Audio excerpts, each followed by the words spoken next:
ماشي. الله اكبر. يا ساتر. ماشي. ماشي. حلو. يلا بينا. اسبوع جديد وحلقه جديده من دول ثلاثه. الاسبوع ده لا يا اسطى ما تقعدش تضحك. لا يا عم نكمل عادي، انا بضحك في ايه يا عم؟ انا راجل بشوش، انا طالع للناس بضحك. يا عم قناة الوسيم وبشوش. ماشي. فيلم هنضحك منه يعني. خلاص. نخش في الحلقه. يا ريت. ماشي. اسبوع جديد وحلقه جديده من دول ثلاثه. بضحك علينا شويه. يا ريت من بدايتها يا ريت. يلا روح. وصل تحدينا. يعمل بقى سبسكرايب، تعمل عايز يمشي. عايز يمشي. انت عشان خلصت عايز يمشي. ماشي ماشي كده. بس نخش بقى في الحلقه. يا ريت. يا عم انت قلت ليه؟ اول حاجه عايز ابدا بيها عموما الحلقه دي، عايز ابدا محل. وطبعا اليومين اللي فاتوا واللي حصل والصفقات اللي الاهلي عملها وكل ده، كل ده هنتكلم فيه. بس انا عندي حاجه عايز اتكلم فيها وسؤال، ومش ليكوا بس، للناس كمان اللي بتتفرج، اي حد يشوف الفيديو. وهو عايز ابدا من بوينت معينه بالنسبه لي، هي محمود الخطيب. الخطيب هو رمز من رموز النادي الاهلي، اسطوره. داخل الملعب لعيب عمل كتير للاهلي وعمل كتير لمصر. بس محمود الخطيب اللي عايز اتكلم عليه النهارده هو محمود الخطيب خارج الملعب. عايز اتكلم على الخطيب اداريا. بالنسبه لي اداريا الخطيب من اول ما مسك لحد النهارده، الخطيب في مبادئ كتير قوي كسرها. وبالنسبه لي من بدايه بقى من وجود رئيس شرفي اللي اتعملت زمان من ساعه ما الخطيب مسك، وبعد كده لما الجمهور قلب عليه الموضوع اتلم، مرورا بوجود راعي رسمي بدون ذكر اسمه ممكن يكون بيضخ فلوس. وبالنسبه لي كانت المبدا في النادي الاهلي، ممكن حد يبقى شايف انك انتوا صغيرين ما حضرتوش الحاجات دي، بس الاهلي في حاجات فيه بتتورث. انت في الاول وفي الاخر التراس لما كان بيغني على اللي بيحصل في 67 ساعه في فلسطين، ما كانش حد حضر، هي كلها حكاوي وحكاوي زي يقول حكاوي حاره بتتورث. فانت النهارده رحت خلصت بن شرقي برقم، ورحت خلصت في تريزيجيه برقم، ورحت بتدي مرتبات. ومن 6 شهور لما حصلت المشكله والناس كانت بتتضرب في فلسطين، انت قررت انك انت مش يعني هتفكس الشرط الجزائي بتاع كوكولا، والنادي الاهلي معهوش فلوس يدفع، واعلان كوكولا نزل والناس عملت عبيطه. وانا شايف ان لو في نفس الفتره دي صلاح كان نزل اعلان بيبسي كان هيتمسك، وحق الناس تمسك صلاح وتعمل فيها اللي عايزاه. بس اللي انا بتكلم فيه الخطيب من النهارده، من يوم ما مسك النادي الاهلي لحد النهارده، انا بشوف الخطيب هو بيخاف على صورته، ما بيخافش على النادي الاهلي. وانا كنت عايز ابدا حته بقى بالنسبه لي، او حتى لو حد شاف الحلقه، فكره ماذا يحدث في الجزيره هي مش فكره الصفقات. انا بالنسبه لي الخطيب كسر حاجات كتير قوي، مبادئ كتير. الاهلي هيبته قلت اعلاميا. انت كنت عمرك ما حد بيطلع يردح في الاعلام، سوري بقى في اللفظ. لعيبه يعني ما كانش ينفع انت تعرف ان جوزيه اتخانق مع ابو تريكه في 2015 لما ابو تريكه طلع يتكلم في بين سبورت ان جوزيه اتخانق معاه 2006. فاهم؟ الحاجات دي ما كانتش بتطلع للاعلام. بقى في بقى بالنسبه لي الاهلي بقى عادي. الاهلي طول عمره ما كانش عادي، او كان جماهيره والناس بتتعلق بيه عشان بوينتس معينه. انا بالنسبه لي الخطيب من يوم ما مسك لحد النهارده وكل فتره بيثبتني الحاجات دي بتتكسر. والنهارده بعد ما انت مضيت مع بن شرقي، مضيت مع تريزيجيه، ودفعت فلوس خلاص، وكان قدامك تفسخ الشرط الجزائي بتاع كوكولا وعملت عبيط ونزلت اعلان. وطبعا وانا بالنسبه لي ما بلومش الخطيب بس، بلوم مجلس الاداره كله. لا، وبلوم الشعب صراحه، لانك انت، وبلوم الاعلام لانك انت لما اعلان كوكولا نزل عملوا له نورماليز وعدوا الحوار ولموا الدنيا عشان هو النادي الاهلي. لكن لما صلاح ده يتكلم في شكوه بحقهم مفيش اشكال. بس لما حصلت في النادي الاهلي، انا بحب الاهلي جدا، بس بالنسبه لي دي كانت الناحيه الخطيب عملها قفلتني من فكره وجود الخطيب اداريا للاهلي. بالنسبه لي هو اسطوره رمز، بس الخطيب من يوم ما مسك النادي الاهلي لحد النهارده بيعمل صفقات. بس كل الحاجات دي انا بتكلم ان انت في حاجات كتير قوي كسرتها. بقى بالنسبه لي الاهلي اعلاميا ورمزيا وشكليا زي الزمالك، ما يفرقش عنه اي حاجه كتير. تعمل الحاجات اللي انت كنت تقول دايما بتطلع تقول الزمالك بيعملها، انت بقيت بتعملها النهارده، وبقيت بتلاقيس الدنيا، وبقيت بتمشي امورك وبتعمل عبيط. وفي نفس الوقت هي ملهاش علاقه انك انت تبقى ابن النادي. محمود طاهر لما كان ماسك النادي ما كنتش بتشوف كل حاجه دي بتحصل. محمود طاهر ولا كان ابن النادي ولا كان بيلعب كوره، وكان راجل بيزنس مان. فدي كنت حاجه عايز اسالك فيها في الاول، واسال لو حد بيتفرج يعني يقول لي رايه في الكومنتات. انا بالنسبه لي خطيب الصفقات دي حاجه جميله جدا، هنتكلم فيها تاثيرها على النادي، كل ده حلو. بس خطيب وصل معاه الليفل خلاني افني من الاهلي، افني من فكره انك انت كل شويه بتعمل يعني بتدوس اكتر والناس مش واخده بالها بقى، معرفش، انت كل شويه بتدوس وبتعمل عبيط، بتعمل حاجه. ويعني الحاجات اللي بتحصل كهرباء يطلع يتكلم، الحاجات دي مستفزه، انت مش بتحصل زمان. فانت من الحاجات دي انا بالنسبه لي نزلت هيبه النادي الاهلي، ما بقاش زي زمان بقى اي حد عادي يطلع. ما انت اصل لما تطلع تشتم واللعيبه تقعد وتلاقي الشناوي بيتخانق والحاجات دي بتطلع، فاي حد يطلع يتكلم. بس فانا اللي كنت عايز اقول هو حاجه. عامة فكرة بس ان اللعيبه بتطلع تتكلم عن المشكله اللي حصلت، يعني هي اوريدي اتسربت. واحنا دلوقتي انت بتقول لي ان محمود طاهر مثلا قبل كده وايام جوزيه والمشكله اتعرف بعد 5 سنين، هو عشان ما كانش فيه انستجرام ولا فيسبوك ولا الكلام ده. دلوقتي انت كان عندك كذا لعيب في النادي بتوع مشاكل اصلا، وبتسرب لهم حاجات من اوضه اللبس ان هو حصلت مشكله، فهو بيطلع على القناه بس اللي هو ايه بيليسها وبيرد لان خلاص الحوار اتفضح. فاهم الفكره؟ ده مش رقم محمود الخطيب، ده بيحصل في اي نادي، في مانشستر وفي السيتي وبرشلونه ومدريد، خناقات جوه الفكره اللي هو بيتكلم فيها الخطيب، انا فعلا معاه في الحته دي. خلاص طالما انت سيبنا برضه كلامنا مع بعض في الحته دي يعني. انا عايز ايوه ما انت مع بعض. انا عايز اقول لك انا مش مقتنع بكلامك. مش مقتنع بكلام ايه الخطيب، اللي انا مقتنع بكلام دسوقي معاه اللي هو بيخاف.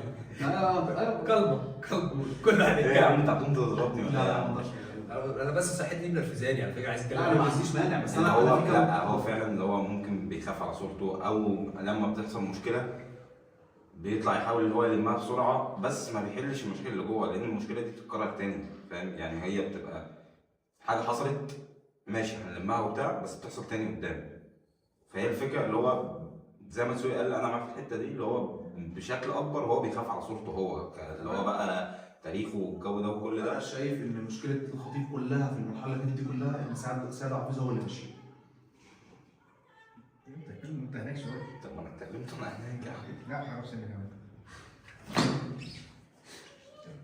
انا شايف ان مشكله الخطيب كام سنه دول ان هو سعد عبد الحفيظ ده القرار الوحيد اللي غلط ان هو ماشي. انت لو خدت بالك المشكله دي اوضه اللبس، مشكله الردود، مشكله الكلام ده كله اللي بيتحكم فيها مش رئيس النادي ولا نائب الرئيس، اللي بيتحكم فيها مدير الكوره اللي في النادي.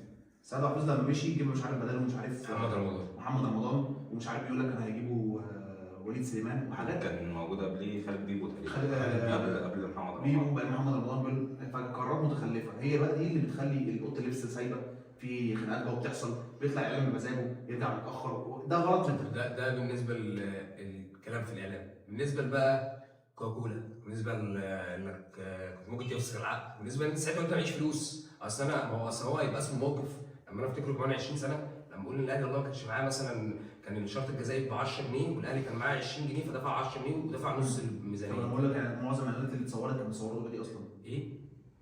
وانت بتقول لي دلوقتي طب ماشي، كنت بتلعب بيراميدز صح؟ بتقول لي هو كنت بتلعب بيراميدز بتلعب بيراميدز من كان طالع الراعي الرسمي النادي الاهلي كوكولا. طب سيبنا كمل. انت بتقول لي بن شرقي ان هو ايه، انت بالنسبه لك العذر ان هو جاب فلوس بن شرقي وتريزيجيه فانت كان معاك فلوس تفسخ العقد. تعرف العقد كان كام؟ وانت فاكر المشكلات الكبيره دي تبقى اللي هو 2 مليون دولار فسخ عقد بس والكلام ده؟ يعني اكبر من كده. طيب بس انت معاك فلوس، مش ممكن مش معاك الليميت ده كله. ما هو هيبقى اسمه خلاص مش بقى. هيبقى دي النقطه اللي بقول لك تكسير مبادئ. انت لما الالتراس كان بيغني صلاح عايز انت تقول لي بقى نص صلاح ما عمل اعلانات البيبسي. العذر الوحيد للشعب المصري ممكن هو صلاح معاه طبعا ربنا يزيده بس الناس كانت عايزه تفسخ عقود وفسخ. جميل. انت مش مكانه وانت لا بيبسي ولا كولا عشان تقول لي نفسك عقد. ليه بقى؟ ليه القرار مش سهل، ده ليه ابعاد وليه حاجات. ليه ساعه صلاح الحوار صلاح فشخوه والاهلي ما حدش يتكلم؟ ليه ساعه اعلان كوكولا انت حسام غالي ما حدش يتكلم؟ ده عيب واحد فشخ حد وساب حد. انا مش بقول لك ان انت غلط، ده الجمهور. انا مش بقول لك انت غلط الشعب. ماشي، ما هو اكيد في ناس وحشه وناس حلوه، فانا مش بقول لك ان الشخص ده مثلا فشخ في ده وساب ده فهو صح، الاهلي ما ينفعش محدش يتكلم معاه. بس انا بديك مبرر ليه ده عمل كده ليه ده عمل كده. الاثنين ليه ما فسخوش العقود؟ لان الحوار مش سهل.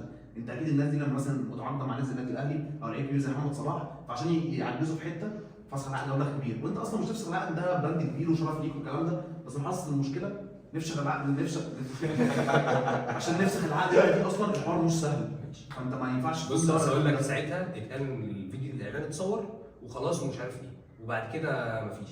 اللي انا النقطه بس اللي بتكلم فيها ان ساعتها الاتحاد الجزائري فسخ عقده مع كوكولا. اللي بتكلم فيها انك انت ده مبدا، انت كنادي اهلي عندك مبادئ حلو، وانت عندك اساطير بتتغنى بيها بتحبها، وانا بقول لك يعني الحاجات دي بتتورث عبر الاجيال، الناس عارفاها محدش عاشها، ومنها الحاجات اللي لما رحنا ولعبنا وعملنا وقصه ومعروفه. فانت لو عايز تعمل موقف وانت زي ما بيقول ان هو، انا بشوف ان الخطيب ما عندوش ولا ريكويرمنتس ليها علاقه ان هو يبقى مدير يعني يبقى رئيس نادي الاهلي، ولا صفات، هو جميل كل حاجه بس انا عكسك. لا خالص. انا بالنسبه لا لي هو اداريا مش احسن ما حاجه. بيتكلمش اداريا، انا بتكلم ما هو انا بتكلم ان انت شغل يعني ايوه ماشي، انا بتكلم سيبك بقى من الصفقات وسيبك من اللعيبه، انا بتكلم انك انت في مبادئ. ممكن اي واحد زملكاوي شايف ان ده تهديص حلو، بس لا، انت النهارده الاول بدات بحوار تركي آل الشيخ حلو، ولما الدنيا اتقلبت والدنيا هاجت الموضوع اتلم تمام، يعني ما كانش فيه هوجة من الجماهير على وجود تركي آل الشيخ كرئيس شرفي، كان هو مشاه حلو، وبعد كده جه حوار الراعي الرسمي وخلاص، ده مش هيخش في القصه. انا شايف حوار تركي آل الشيخ ده برضه، ان تركي آل الشيخ دخل النادي الاهلي وبعيد عن نادي الزمالك. تركي آل الشيخ مش من النادي الاهلي ليه؟ ان هو بدا يتدخل في قرارات، فالراجل راح ناطر وخالف من الحوار كله، هو راجل لغايه دلوقتي بيحاول يرجع النادي الاهلي تاني وبيبينها في اي ماتش. بيبينها بس برضه تقول لي خطيب فشل اداريا، ممكن اعرف بس فشل اداريا فين؟ انا بتكلم هو اللي فشل فشل اداريا فين؟ انا قول بقول لي لك بس كام هنتايه كده بس. انا ممكن اقول لك الصفقات كلها اللي جت دي ومشيت. ده كتير ازاي؟ قول لي يعني ايه اللي قول لي اللعيب اللي هو اسمه يوسف ايمن ده ولا محمد ايمن؟ سيرت باك. طب ما ده جه امتى؟ ده جه من ساعه نهايه السوبر صح؟ اللعيب ده رجع تاني ماشي. في لعيبه كتير جدا عادي انت بتجيبها، معظم الصفقات اللي انت جبتها في الفتره الاخيره دي انا مش شايف منها غير اللي نجح نجاح اللي هو يكمل في الاهلي وسام ابو علي. امام عاشور ماشي، امام عاشور انا بكلمك على الصفقات يا حبيبي ماشي، انا بكلمك على الصفقات اللي هي انت امام عاشور انت جايبه بايه؟ ايه عطله الله الباك اليمين ده؟ ايه نظام ده؟ ما انت الباك ليفت ما نجحش. طب يا حبيبي نيجي ماشي من كام صفقه؟ ده اللي انا انت قول لي كام بكلمك صفقه؟ فيه. من كام لو انت صفقه؟ دارس الفكره قول لي كام صفقه؟ ايه اللي اقول لك كام صفقه؟ انا مش هقول لك كام صفقه، مش هعدلك صفقات. طب قول لي انت صفقات ثانيه غير دي كملت. ها ايه اللي غير دي؟ ما انا بقول كام صفقه؟ انا عندهم ثلاث صفقات من كام يا سامي؟ ثلاث صفقات. ثلاث صفقات من كام؟ من كام صفقه فعلا؟ كام صفقه؟ فوق 10. لا 10 ايه يا عم؟ انت فعلا بس كده جديده. انت عبيط يا سامي. بس انا احيانا بتكلم مين 10 لعيبه؟ حمدي فتحي تعال نكسب. لا انا ما بتكلمش عن جديد لسه، انا ما بتكلمش عن جديد، انا بتكلم هو بيقول لك النجوم وحاليا يا حبيبي انت بتقول لي حاليا ايه؟ انا قلت لك حاليا ده، ما احنا لسه كان هنتكلم عن الميركاتو الجاي، انا بكلمك على كذا ميركاتو فات. هو بيتكلم من يوم ما الخطيب جه. هو انت اللعيبه اللي موجوده عندك دي يا سامي موجوده بقى لها كام سنه؟ اللي انت بتلعب بيهم موجودين بقى لهم بتاع سنين. صلوا على النبي يا جدعان، صلوا على النبي، صلوا على النبي، عصبني يا صلوا حبيبي. على النبي. موجوده بقى لها كام سنه اللعيبه اللي بتلعب عندك؟ انا عزام ما عنديش مانع يا عزام لما مثلا اجيب 7 لعيبه واخد منهم 2 جامدين والباقي عمل دور، انا ما عنديش مشكله كده. ما في يا حبيبي يبقى انت كده مش الدنيا دي. ايوه انت كده عمال تصرف في فلوس وتضيعها. يعني يا عم هو راجل معاه فلوس. يعني ايه راجل معاه فلوس؟ ما انت هو قال اللي هو معهوش فلوس. هو جاي هو قال اللي هو معهوش فلوس. هو جايب ايه ده بس كده. هو دلوقتي المدرب طلب مثلا صفقات. يا عم هو الراجل كرئيس نادي ثانيه هو كولر ما كانش فيه صفقات بقى من زمان. صفقات مسك بقى عامه في اي فتره. طيب ماشي. اي مدرب يجي يعني. في مدربين كتير جدا ما كانتش هي اللي طالبه الصفقات. لا دي نعرفها ولا دي تعرفها. ليه ما طلعوا والله ما اعرف يا حبيبي ماشي، ما طلعوا واتقال. ما بقول لك انا مش بقول لك كلهم، انا بقول لك في كذا مدرب ما كانش هو اللي طالب الصفقات. كانت تقول له فشل اداري في حاجه. طب ما انت كده احنا في جمله عكس ان كل لما طلع يتكلم في اللقاء الصحفي اللي كان فيه وقال لك ان الخطيب مش بيدينا تسهيلات في اللي هو يجيب صفقات ولا الكلام ده كله. مش بيدينا ايه؟ تسهيلات ان هو يجيب صفقات. طب ما كده الراجل مش بيجيب اي صفقه. لما بيكون معاه يجيب صفقه بيجيب. ما هو المدرب بيقول لك الخطيب مش بيجيب صفقات اصلا. انت بتتكلم عن مدرب بقى كام سنه جاب صفقات جت منهم، اكيد هينجح واكيد مش هينجح. في اي نادي المدرب هو ممكن يقول لا الصفقات دي اللي هو الصفقات اللي هو عايزها المدرب طالبها. هو بيتكلم عن الحته دي، مش بيتكلم عن الصفقات. ما هو كل اي نادي بيجيب صفقات في اي ميركاتو. انا مثلا شايف دلوقتي رئيس نادي فريقه تعادل 5 مرات في الدوري، لما يجيب لك 5 صفقات سوبر انا كده عندي مشكله اداريه مع الراجل ده. يجيب بن شرقي الزمالك كان هيجي عليه يجيبه، يجيب انت تريزيجيه. بن شرقي انت لسه جاي ماشي. بن شرقي كده انا مش بقول لك بقى قدم ده مش بقول لك اداريا بقى. انت بن شرقي هي الصفقه جامده، هي جامده عشان واخده الضجه الاعلاميه. هو مش جامد يعني هو ينجح ثانيه. هو بن شرقي قبل الزمالك كان عامل ايه؟ بن شرقي بعد الزمالك كان عامل ايه؟ بن شرقي لا بن شرقي ما كانش نفس المستوى اللي بن بعد شرقي الزمالك. خسرنا نهائيين. ماشي كويس. بن شرقي خسرنا نهائيين. عارف بن شرقي جاب كام جول مع الريال؟ بس بن شرقي بعد الزمالك افهم. بن شرقي اخر 16 ماتش مساوي في 10 تجوان.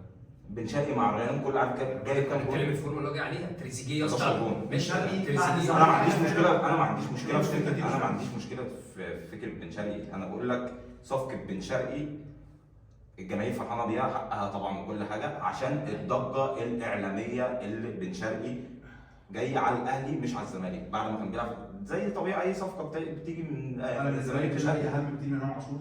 صفقه بالنسبه لي كمشجع اللي هو متفقين مع لعيب كوره بن شرقي اهم من كده ماشي بقول لك ماشي ماشي. ماشي ماشي انا معاك ماشي. هو مش زي فورمه القرن اللي كانت معاك بس بقول لك مش نفس اهم لعيب بعد محمد صلاح. ماشي، انا بقول لك اللي هي مش نفس الفورمه، انت جايبه جامد فشخ ماشي، بس الضجه الاعلاميه هي اللي حصلت يعني. بس هو كان بيلعب، انت تعالى تحسبها، هو كان برضه بيلعب في الريال، يعني هو على فورمته اللي جايبها، مش هقول لك هو كان فورمه القرن، فورمه ممكن اقل، بس برضه تعالى تحسبها على الريال. انت اصلا تريزيجيه ذات نفسه، تريزيجيه اخر 23 ماتش في الريال بسبب 7 اجوان، تمام؟ فانت اصلا الريال فريق مش وحش، بس يعني زي ما تقول ايه، هي في الاول وفي الاخر في وورك ريت، هم الفرقه لو هو بالنسبه لي انا بحس دايما بن شرقي لعيب، وحتى كان مع الزمالك كده، لو الفرقه جايبه فورمه واللعيبه كلها جايبه فورمه، بن شرقي بيبقى ممكن هو توب ستار، لكن لو اللعيبه اللي حواليه مريحه هو هيريح. انا بحس دايما تقول حتى مع الزمالك في فترته مع الزمالك لما كان بيبقى في البيك، كانت هو مش هو التوب ستار بتاع الفرقه، بس تبقى الفرقه حواليه كلها جامده والفرقه مركزه. لما كان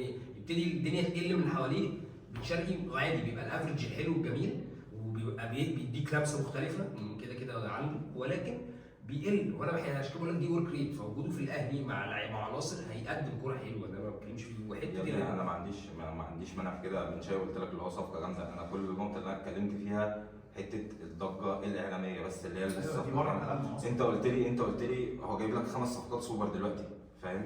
انت ما عرفت يعني، هو منهم 2 لسه مش هيجي دلوقتي. انا قصدي انت عندك نواقص في اماكن، هو الراجل لقى في مشكله في الدوري، عندك نواقص على طول في 3 ايام حل لك النواقص دي، لسه ما اتحلتش تلقائي، بس اللي هو الراجل بيسعى ان هو يحل. انا شايف مشكلتي في الخطوط كلها كاداريه ان هو في مشكله في مدير الكوره دي، بس هي هتتحل، هو هيحلها. انا ما كنتش اتكلم انا بقى لا انا بالنسبه لي لعيبه، صفقات، كبطولات، يعني كل ده انا راسي، انا قلت لك على فكره انا ما بتكلمش، انا الكلام اللي قلته كله انت نص ساعه بتتكلم في بالظبط. انا مش لا انا ما بتكلمش، انا لعيب فيه عادي، ما عنديش مشكله رايك، بس انا مش عارف. بص انا قلت لك الراجل ده من يوم ما جه لحد النهارده انت في مبادئ كتير الاهلي اتكسرت، حلو، ولسه بتتكسر، والخطيب مش في غير بقى من نفسه. الخطيب هو اداريا ممكن بقى في الكوره بيجيب لك صفقات، كل ده حلو وكل ده جميل، بس انت في حاجات اسس موجوده في النادي الاهلي انت ما بتمشيش عليها، حلو، واكتر من مره، والموقف حصل اكتر من مره، مش كرر مره ولا مرتين. ايه هو؟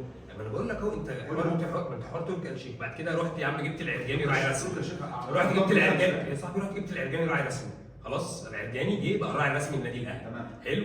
انت رضيت ان العرجاني يبقى راعي رسمي عشان ليه؟ عشان العرجاني هيديك فلوس. العرجاني عامه لمصر كلها، مش من الاهلي في النادي في سن العاصمه الاداريه، العرجاني اصلا على الاستاد كله، دي حاجه تبع الدوله، فما تقوليش ان الاهلي دي حاجه تبع الدوله بس كلها. انت عمرك كنت انت في الاخر يوم ما اتعملت انت كنت نادي استقلال، كنت ضد الملكيه وكنت نادي الاحرار، ودي كانت المبادئ اللي ماشي عليها النادي الاهلي طول عمره، فانت جاي بتكسر المبادئ دي، ولما العيال راح كلهم بيضربوا في فلسطين عملت عبيط وقطعت ودنك، وبعد كده بتقول لي انت عايز يبقى قفشه يعني حاجه مش بقى قفشه بس خلاص انت باكي حاجه يا ابني مش عايز عايز فلسطين، انا مش فاهم، مش عايز، انا عايزه زي ما انت في مبادئ ماشي عليها، هو عشان انت تستقل خد موقف، حاجة. خد موقف يا عم، مش يحارب، خد موقف مش سهل، هو الموقف على اعصاب كوره مش سهله، لا سهل الحاجات دي والله في الاتحاد الجزائري خدها، انت بتعرف تاخدها انت. ما هو فسخ التعاقد ده على حسب كل نادي، اكيد مثلا لو راعي لازم مثلا لنادي مش عارف مين، اكيد مش زي الليفر، اكيد بس صاحبي الخطيب بالاخر همه الفلوس فقط لا غير، وانا كان ده اللي يهمني، بس ايه؟ وانا كان ده اللي يهمني. لا صراحه اللي انت الاهلي عمره يوم ما اتعمل لحد النهارده كان دي الطريقه اللي الاهلي بيمشي بيها، ولا عمر الاهلي كان بيفكر في فلوس، ولا عمر الاهلي كان بيفكر. انا عايز اسالك سؤال، يعني انت بيعجبك مثلا كنادي اهلي بقى، ماليش دعوه باي نادي تاني، لما تلاقي اللي هي الفضائح فعلا في اللعيبه دي بدات تظهر، او اللعيبه بتطلع تتكلم، او اللعيبه ما بينهم كل ماتش وخناقات والكلام ده كله بتاع، لسه بقول لك دي المشكله الوحيده اللي بالنسبه لي فيه. طب انت بتقول لي كنادي ده اللي يهمني الفلوس، ما يهمكش الاستقرار اللي هو ده؟ ما هو الاستقرار اوريدي موجود يا عزام، هو في مشاكل انا وكلها ما بتكلمش على استقرار لعيبه، أيوة. انا بتكلم كاستقرار مشاكل او خناقات بتحصل او كل الكلام ده. مشاكل بتتمحور بين لاعبين، اقسم بالله في النادي الاهلي كله، كهربا وامام عاشور، واحد منهم غرق في ليبيا، الحوار كله هيهدى، مدير الكوره هيمشوه، محمد رمضان الوسخه ده اللي بيلبس بوكس كيميا مش فاهم شايلها، الناس دي هتمشي، الحوار ده هيتحل، فاهم؟ او قص المشكله طيروه، مدير الكوره هيشيلوه، الراجل لقى في مشاكل في النادي ومنتشر تعادل، صفقات يا باشا، كاس العالم للانديه، الدنيا بتتظبط في النادي تاني، بتظبط في ايه اصلا ما عندناش مشكله، هو بس الاهلي كان هنا بقى هنا، فالراجل بيحاول يحل بس. في حوار فلسطين بقى دي احنا كل واحد برايه، وانا مش عامه مش غلطان فيها، ده رايي وانا بحترم رايك، بس انا برد بطريقه ثانيه، يعني هو الحوار ممكن يكون صعب مش اكتر. ما بقولش ان كرويا ان الاهلي كل حاجه، بس انا بقول لك اعلاميا الراجل ده من يوم ما جه لحد النهارده وهيبه فكره ان اي بني ادم يطلع، او هيبه الكلام عن النادي الاهلي جوه مصر وبره مصر دي انت اصلا تلاقي فكره المبادئ وفكره الكونسيبت بتاع الاهلي وفكره الكيان وفكره المنظومه اللي الاهلي قايم بيها، كان فكرتها انك انت نادي انت ولا حد بيعرف عنك حاجه، ولا حد عارف انت بتعمل ايه، ولا حد عارف انت الدنيا ماشيه ازاي، ولا اي حاجه. وانا شايفها سيدنا عمران لا لا عمران، احنا مش بنتكلم عن مش عارف عن مين، لا النادي الاهلي كل حاجه، بس نادي كوره، نادي كوره انت تحس ان النادي الاهلي ده مش عارف مين. اصل هو كان كده نادي زي اي نادي كوره، بس قبل هو في مشاكل هتحصل مع الوقت، في حاجه هتحصل، الحاجات دي الناس تحلها، انت حسيت ان النادي ده كان جوه كده الجزيره، فاهم؟ الحاجات دي كانت بتحصل. سيد جوزيه اصلا سيد جوزيه العيال كانت بتتخانق والحاجات دي كانت بتحصل. ما كانش في قصه موبايلات كان مودرن يا عم، هو كانش ممكن ما كانش في حاجه تتعلن عنها، مفيش حاجه بتطلع منها، مفيش حاجه يتعلن عنها. يا ابني كان الواد ده بيبوظ الحلقه. طب ما كانش السوشيال ميديا في العصر اللي احنا فيه ده زمان خالص، ما اكيد لا يا عم يعني هو ساعتها ما ينفعش يطلع لعيب يطلع يتكلم مع مدحت شلبي يقول له اصلا لا مش جوه في النادي. لا، ما انا بقول لك دلوقتي هو ليه بيطلع يتكلم؟ لان اوريدي حصل تسريب، فالراجل بيطلع يرد، تسريب حصل، مشكله حصل جوه وراح يسربها، فلازم يطلع يرد عشان يجامل الدنيا. زمان ما كانش حد بيسرب، فالمشكله تتحل في ساعتها، مش حد يطلع يقول حاجه. هو لو حد بيسرب دي يبقى المشكله من مين؟ يا عم ممكن ده في اي نادي بقى، ده في اي نادي، ما هو ليه زمان مش في في تسريبات؟ مانشستر مش عارف ايه اللي بيسرب، الريال مش عارف ايه، برشلونه مش عارف ايه، الزمالك زمان كان في تسريبات والاهلي ما كانش في تسريبات. حلو ايه التسريبات دي؟ الزمالك طول عمره بيبقى في تسريبات والحاجات دي بتحصل وحوارات وكده. ليه زمان ما كانش في تسريبات ودلوقتي في تسريبات؟ زمان هو امتى؟ زمان يا عم 2012 يا عم ما كانش في تسريبات. ليه؟ نفس الفكره دلوقتي الدنيا اسهل في التسريبات. يا عم هو مين؟ ما هو فكره ان حاجه هتحصل بالي انا ممكن اصور كل حاجه، ممكن اسمع كل حاجه، مايك زي احنا مش بنقول كده بنصور كل حاجه. كونسيبت زمان مش في كلام. ما هو حلو كل ده جميل، ما هو كونسيبت ان هو اليوم التسريب ده لما يجي من حد من جوه مش هيجي من حد من بره. تمام. طيب يبقى في كده مشكله في الهيكله طالما الحاجه هي بتتصرف من جوه. في مشكله في مدير الكوره، وانا قال دي المشكله الوحيده، انت كل ده بتدور عليه ان هو حاجه في اوضه اللبس، مدير الكوره مش مسيطر عليها وهيمشي. أقول انت لك لو على خدت حاجة. بالك في اخر سنه ضغط ثلاثه. اقول لك على حاجه، اشرف بن شرقي ولا حاجه كل الكلام ده مبروك عليك. يلا يا عم يلا. ما عايزين بقى نتكلم على حوار بن شرقي عشان هم بتوع تريزيجيه هيلعبوا اهدوا بقى شويه نتكلم. لا على جديد طالما قفلنا السيره ده ايه؟ بص دلوقتي هما الاثنين جايين صفقتين. تريزيجيه خلاص، تريزيجيه جاي الصيف، وهما الاثنين محدش لسه عارف مين هيلعب، بس انا مقتنع ان الناس كلها بتتكلم على الاهلي لسه يجيبون برايت ومش عارف ايه، الناس بتهزر ان احنا هنجيب زيزو وكده، بس انا مقتنع ان هو حد فيهم يلعب يمين حد يلعب شمال. انا رايي كده الاثنين كده هيلعبوا مع بعض، الاثنين كانوا بيلعبوا مع بعض في الريال. بالظبط. وبعدين انت كمان فورمه حسين شحات اللي موجود دلوقتي دي تلعب اي حد لا بختم عليه اصلا. تلعب اي حد مكانه فاهم، فالاثنين هيلعبوا مع بعض عادي. وانا شايف اللي هيلعب ناحيه اليمين اكتر هيبقى تريزيجيه. تريزيجيه بيلعب الناحيتين اكتر. تريزيجيه اصلا كان باك يمين زمان، فبيعرف يعمل اللي هو عادي، يقطم وبعدين يرفع او يقطم. بن شرقي اكتر احسن في حتته اللي هي الوينج الشمال عادي، فهو هيفضل موجود في حتته دي اللي انا انا شايف شايف كده برضه. بس. فغير بقى اللي فيه كلام بقى على الصفقات اللي هو المهاجم الجديد ده اللي جه اللي لعب ماتش بيراميدز. غير ده في كلام على مهاجم تاني، في واحد برضه تاني، في كلام على واحد فلسطيني. وانا برضو مقتنع ان الاهلي هيطلع بيه، بس بعد الصفقات دي كلها لو كل الصفقات اللي الاشاعات بتطلع دي خلصت في حد هيطلع، بس 20 هيطلع يعني. بس لو كل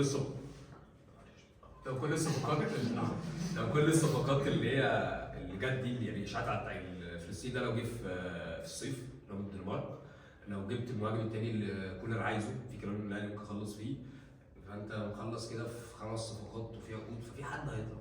فروق بقى مين في يعني في الصيف دي ممكن لسه نعرفها، بس اهم حاجه لو انت وصلت هنا انا عايزك تنزل ايه تقول لي وجهه نظري عشان انا خطيب والله مش تقول ايه، عشان انا الراجل ده هو رايه يحترم، بس انا مقتنع ان الراجل ده فشخ مبادئ النادي الاهلي.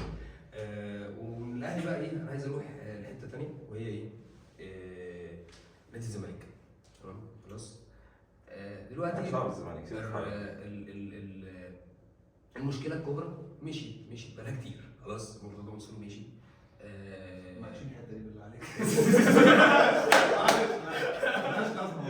هو بقى بيقول على يعني السوشيال انت اتكلمت على الجاني واتكلمت على كل حاجه. بالعكس انا ده طب هو ده كان بيلعب قاعد يقول له راعي بعيد عن مرتضى منصور. راعي الرسمي بابا يا ساكن جنبنا جبنا مسؤول.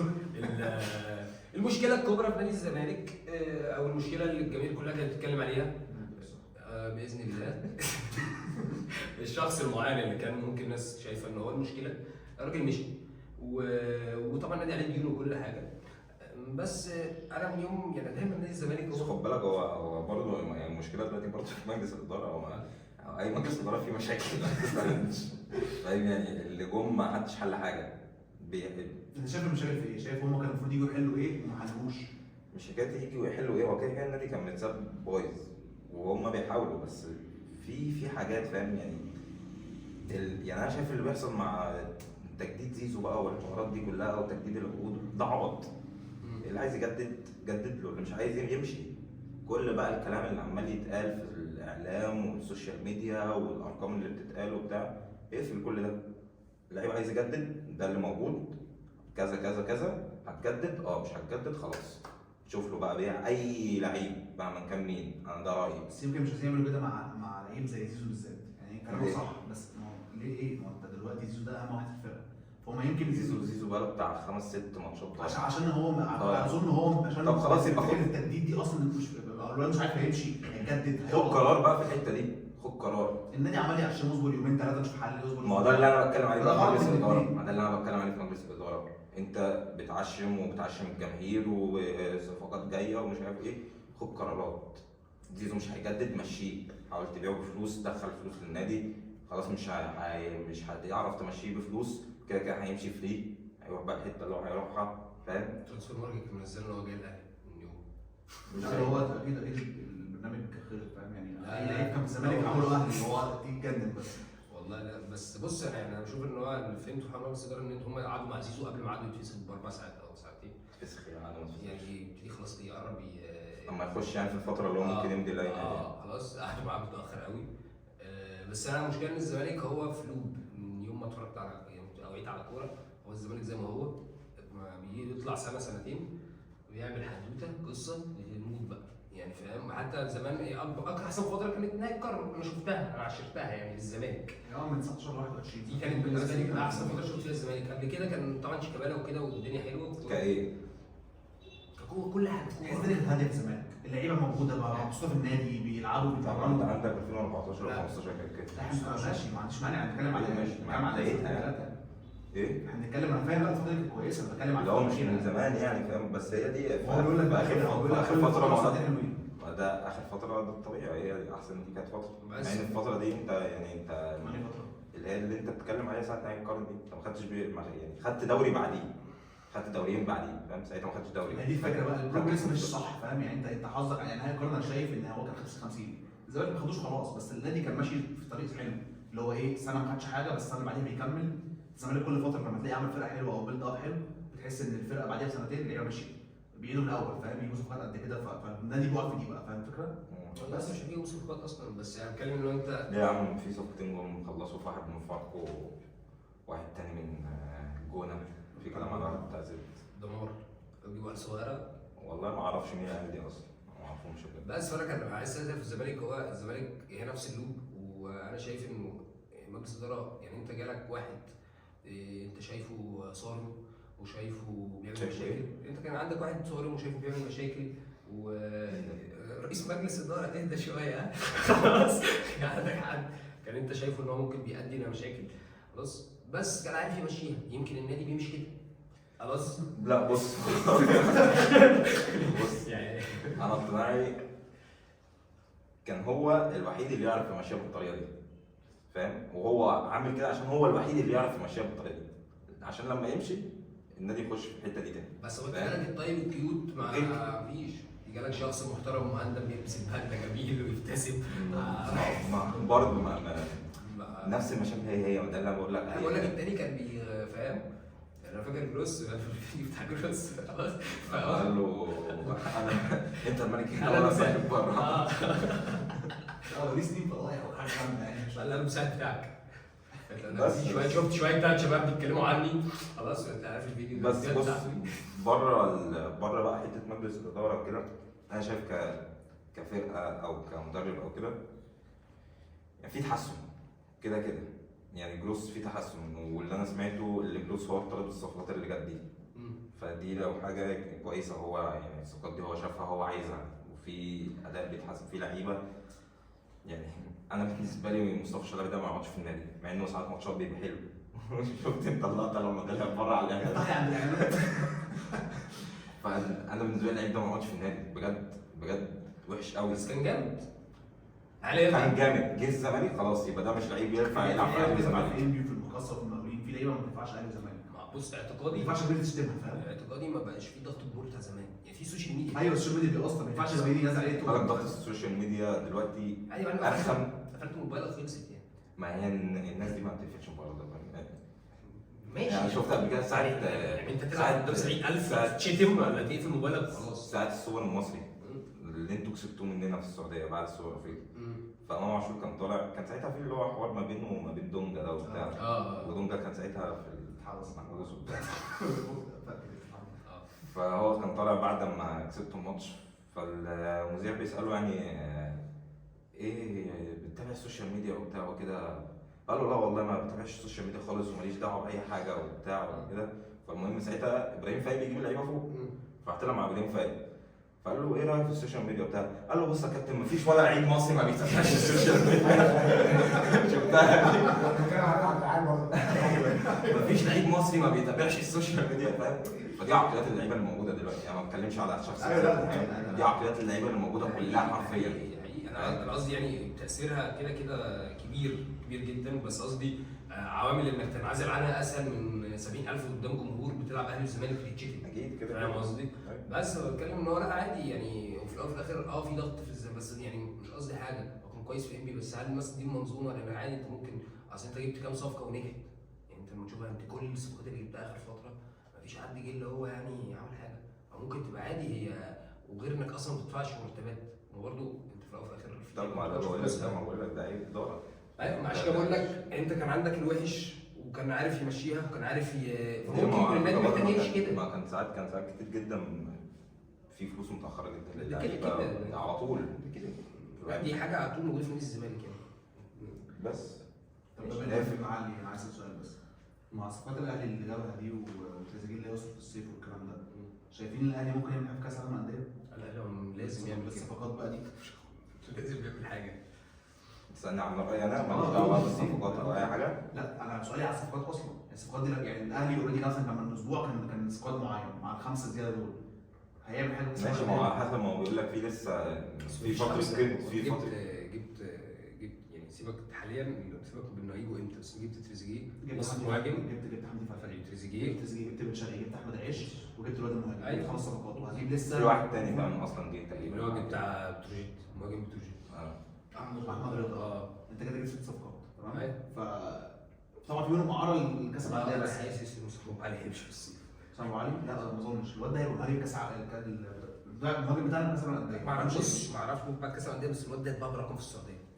انا بقول لك على سؤالك، انت لسه برضو قدامك 10 ايام قبل كاس العالم للانديه، هيبقى فيهم فتره انتقالات للانديه اللي مشاركه بس في كاس العالم للانديه، فانت ما تعرفش ساعتها برضو انت هتجيب حد تاني. خلاص ممكن يجيب حاجه احلى ماشي، انا بقول لك على اللي جابه دلوقتي. ما انت برضو بنفسينك ما تعرفش انت معاك مين، انت معاك انتر ميامي وبورتو، فاهم؟ انتر ميامي يعني ميسي وكده ماشي، بس ما تعرفش ممكن يجيب لك اي حد تاني. انا بقول لك عماد كان نادي اهلي وكاس اللي هو فيه ماشي على بورتو كده كده مستواه دلوقتي اصلا وحش، فانت كمان ايه؟ يوروبا ليج ساعات بتاعها كام؟ ايوه انا قصدي مثلا مبدا الاداره ان هو جايب صفقات معينه للبطوله دي. ايوه البطوله دي مخصوص. هل شايف ان الاداره يعني في دماغها ده صح ان اللعيبه دي تعرف تواكب اي نادي بقى صفقاته او تشد الدنيا مع اللعيبه الاسامي اللي جت دي دلوقتي اهم حاليا من الاخر تريزيجيه وحمدي فتحي وبن شرقي، هو التلاتة دول اصلا جايين لدي دي من الاخر. حمدي الكلام على- تريزيجيه جايين لدي اصلا. الكلام على فرجاني ممكن على كاس العالم. ما اظنش يعني ده بزنان الترند اللي هو فاهم مع اللقطه يعني. بس ده انت هتجيبه هتلعبه مكان مين؟ انت دلوقتي عندك في نص الملعب هتجيب امام عاشور وحمدي فتحي اللي هتلعب بيهم كاس العالم للانديه، امام عاشور وحمدي فتحي وبتلعب مروان عطيه. فرجاني مكان مين؟ مكان مروان عطيه؟ ما اعتقدش. او يتلعب واحد ست بس عدد الاجانب كمان. بس هو في كلام هو يعني اشاعات طلعت كتير ما اعتقدش دي هتبقى يعني، او مش ممكن مش يعني عارف. كده كده. انا مش لا يعني خالص. اي لا انا بص بتكلم بس ما اعتقدش عشان حاجه ليها علاقه بالزمالك، ما اعتقدش ان الاهلي هيبقى محتاج فرجاني اساسي دلوقتي. هو اللي الاشاعات ده ان هو اتعرض عليهم في يناير زي بن شرقي رفض، الاهلي رفض بس ما رفضش فكره دخول فرجاني اساسي الاهلي، ورفض ان هو مش عايز دلوقتي، مش مهتم بالصفقه، بس الكلام اتقال ان ممكن ساعه كاس العالم للانديه في الاول ده هيبقى دبس فاهم وجوده، ممكن اصل ده ممكن ساعه كاس العالم للانديه وراه هتلاقي اتصاب، ممكن اي حاجه ايوه تحصل. ممكن اي حد يتصاب بس. عايز هتضطر ان انت تجيب حد ماشي. أنا انا فاهم. بكلمك كسكواد دلوقتي بالصفقات اللي انت جبتها، ما اعتقدش الاهلي هيبقى محتاج حد في نص الملعب تاني. انا بس شايف ان احنا محتاجين حد بقى ورا، محتاجين شوبير يلعب او تجيب جون. مش عارف انا حاسس جيب جون. شمال كويس بس انا حاسس ليه ان نجيب الشناوي جون؟ بيلعب برضه اصلا. الشناوي برضه بيلعب. لا بقى وانا مش بقول لك ده صح ولا غلط، انا بقول لك اللي هيحصل. شوبير المفروض يلعب، محتاج حد ورا. بس فردا على سؤالك بقى اللي انت كنت بتساله ده اللي هو انا شايف الصفقات دي مفيده يعني ولا لا؟ هي كده كده يعني لكاس العالم للانديه. اه ما جايبينها دي في 3 صفقات مخصوص جايين دول اللي هو بن شرقي وتريزيجيه وحمدي فتحي، وخصوصا تريزيجيه وحمدي فتحي الجميل اللي هو مش شرط دلوقتي خالص لازم يكونوا معانا في كاس العالم للانديه. هي مفيده، هي كده كده مفيده لفرقتك، بس زي ما قلت لك بالنسبه للمنافسين بتوعك لو دعموا الاهلي المفروض يروح حته بعيده في كاس العالم للانديه، وجود جاب لعيبه هتفرق. مجموعه الاهلي مش صعبه، فيها انتر ميامي وبورتو، بس تقدر يعني الاهلي بالميت يقدر يخلص تاني. بس دي وجهه نظري، وخلينا بقى نروح للجوله الجايه والاسبوع الجاي، خلينا نروح للجوله الجايه والاسبوع الجاي وماتش القمه، ماتش الاسبوع كله. الماتش اللي انتوا بنتكلم من اسبوعين وشايفين السيتي لسه ما رجعتش، بس الماتش الجاي ده سيتي لو كسبت ارسنال ماتش القمه بتاع البريمير ليج، خلاص الفرق بينه وبين ارسنال ينزل ممكن ل3 نقط. الموضوع كله هيبقى ممكن محتاج ماتش او ماتشين ارسنال تاثر فيهم والسيتي هتبقى تاني الدوري، وده الماتش اللي هيبقى عليه العين كله. انا كنت عايز اسالكم في حاجه، انتوا شايفين انه السيتي كده كده فيها مشاكل واضحه، بس جوارديولا عارف يلمها، بيكسب بتأهله بالعافيه، بس كل ماتش سيتي كانت لو بتخسر ما بتعرفش تلعب، بقى لها مثلا كذا ماتش هي بتكسب بالعافيه، بس الموضوع كل مره بيتلم، ممكن الموضوع بيتحسن ماتشات لا. استمراريه يعني الاستمراريه كده كده هتجيب مع الفرقه. والصفقات طبعا اللي جت كده كده اتكلمنا عليها كتير قوي يعني. الفكره الماتش ارسنال والسيتي انت زي ما قلت هيبقى ماتش مهم جدا، ماتش مهم جدا للسيتي انا شايفه اكتر. انت لو كسبت دلوقتي انت بتاكد للناس ان انت لسه ما بعدتش عن الصداره، ما بعدتش عن ترتيب الدوري، ورجعت بتنافس تاني بعد ما تأهلت الابطال. اي نعم القرعه دلوقتي لسه معموله الصبح يعني ما خدمتكش ان انت قابلت مدريد ولا قابل مدريد. انا بكلم، احنا بنتكلم دلوقتي في شق السيتي، كده كده ما خدمتش حد فيهم يعني. بس الوحيد اللي اتخدم بايرن، طبعا الوحيد اللي اتخدم هو بايرن خد اللي واخد سيلتيك. فانت دلوقتي داخل على جدول السيتي، دلوقتي جدوله صعب. انت بتتكلم ان انت كمان ما كنتش عامل حسابك ان انت هتحط لك ماتشين مع مدريد مش ماتش واحد في جدول اصلا هو كان صعب. انت هتقابل ارسنال، بعد كده هتروح مش عارف تلعب في الكاس، بعد كده ترجع هتلاعب مين في الدوري؟ هتلاعب كنتوا على طول صح؟ خصوصا كمان ان ماتشين مدريد دول ماتشين زياده. ايوه ما انا بقول لك ماتشين زياده انت ما كنتش عامل حسابهم مع مدريد. يعني. انت كنت عامل حسابك حتى لو تاهلت ممكن تلعب اي حد تاني غير مدريد، انت جالك مدريد يعني اللي هو هو ماتشين أصلاً زياده بدني زياده وقدام مدريد. كل سنه الناس بتعتبره اللي هو نهائي تشامبيونز ليج مبكر او نهائي بس مش في النهائي، فاهم؟ بفورمه مدريد دلوقتي اللي احنا لسه هنجيلها كده كده. فماتش ارسنال ده انا بالنسبه لي هيحدد حاجات كتير قوي. فكره مرموش هيبقى تاني ماتش ليه في الدوري الانجليزي، تاني ماتش قدام فرقه من التوب 6. تاني ماتش يبدا. ايوه دي ما ده معناه ان هو جوارديولا خليه يعني، كان الناس فاكره ان هو مش هيبدا بس هو لا ايوه انا بتكلم في كده. وبعدين انت حظك جيت لعبت تشيلسي، هتلعب ارسنال، هتخش في جدول ليفر مدريد ماتشين، فاهم؟ فهيبقى في عين محطوطه على مرموش. اللي هو انت لازم تأدي حتى بشكل كويس، مش شرط ان انت تجيب اجوان وتصنع كده بس. واخر ماتش قدر بالنسبه لي بشكل كويس جدا. بالظبط، ما هو هيبقى مطلوب منه كجماهير السيتي بقى او الجماهير المصريه عموما يعني، اللي هي يشوفوه مأدي بشكل جامد في حلقة. انا مركز معاك. قول لي. لا انا مركز معاك انت. ما اقول لي يا سيدي، بس بص انا شايف ان السيتي وارسنال ماتش انا اتمنى ويخلص بتعادل في الاول وفي الاخر. ده كده كده عشان يخدم مصلحتك انت كليفر. على الورق شايف ان ارسنال بقى لها فتره بتكسب بس ارسنال مستوى مش ثابت. الناحيه الثانيه سيتي 3-0 بيراميدز. عنده اقسم والله 3-0. ودي يا زومي ودي 3-0 ازاي؟ صفقات زي والله. طب نرجع لمحل تاني نتكلم على الاداره تاني في الزمالك. 3-0 ده في كام دقيقة؟ ده ما كملش كده ربع ساعه، ثلث ساعه مثلا. اول جون 58 64 70. ايوه ما كملوش ثلث ساعه اهو 16 دقيقه. ايه يا صاحبي الكلام ده؟ مين اللي جاب الاجوان يا اسطى؟ مش باين عندي انت متأكد ولا بتاع معلق؟ يا عم. هو اول جون هو بيحتفل الواد بتاع واقف العز. بس مين كان جون هيعلق في 3 اجوان والله. اه صعبه دي. ما غريبة يعني. الزمالك اللي معلق اخويا مش الكاش. عادي عادي يا زلمة. يلا. نرجع لحتتنا. نرجع لاوروبا. نرجع لحتتنا. ماشي. طب انت يا سامي دلوقتي شايف انه دلوقتي وجود مرموش احنا كنا اتكلمنا فيها قبل كده، وجوده في الملعب انا كنت شايف ان مرموش ودي بروين مش هيطلعوا مع بعض. مرموش يلعب 10. مرموش اول ماتش قدم كويس، هو مش خايف ومنسجم مع الفرقه، كلام جوارديولا عليه كويس. بالظبط دي بالظبط لعب فعلا هو مساهم مع الفرقه جدا. الماتش اللي نزلوا يعني حتى لعيبه سيتي اتكلمت ان مرموش قالوا لعب معانا قبل كده. هو نازل بينهم اصلا تحسه تمام يعني من تمرينه واحده الواد تاقلم. ومرموش مقدم حاجه في السيتي اصلا كانت واقعه لان تحس طبعا المشاكل الدفاعيه في الهجوم تحس ما كانش فيه فرهاده كده. الهجوم تحسه ايه ريتش عادي بالكوره ده. مرموش في الماتش ده كان كل كوره يقطعها يجري مع عامل جو فاهم. خلي الفرقه اللي قدامه لا ده واحد في رخامه في شكل في الهجوم. بس في رخامه في فرهاده. في هو شباب. مصري مجنون كده جاي داخل معانا ويمشي. في جري في حركه عن بود بس. السيتي. صفقات السيتي يعني انا كمان كله شاف خسروف على حوار الجون قدام تشيلسي. ماتش كله عامه. انا شايف ان هي طبعا كان كده غلطه من جوارديولا. بس هل انتوا شايفين انه ممكن، عشان انا مش عارف هتحصل لا، هل ممكن يعني وجود، انا مش شايف ان دي بروين يعني مفيش حد هيلعب 10 في وجود مرموش. دي بروين هيلعب بس هيسقط ورا سنه.